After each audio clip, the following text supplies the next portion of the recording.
YCP తరపున ఎన్నికైన విజయసాయిరెడ్డి రాజ్యసభ సభ్యత్వానికి రాజీనామా చేశారు. ఆయన రాజీనామాను ఉపరాష్ట్రపతి జగదీప్ ధన్కర్ ఆమోదించారు.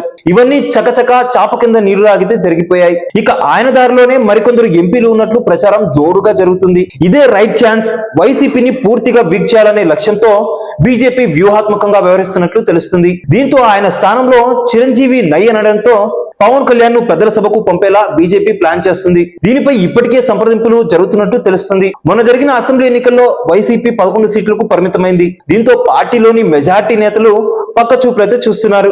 కొందరు ఎన్నికల ముందు టీడీపీ జనసేనలో చేరి టికెట్లు తెచ్చుకున్నారు.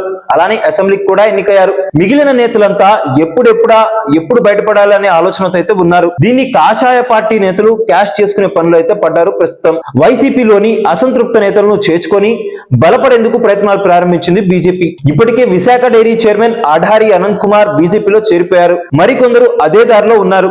ఇంతకు మించిన మంచి తరుణం ఇక దొరకదనే ఆలోచనలో ఉంది బీజేపీ అగ్రనాయకత్వం.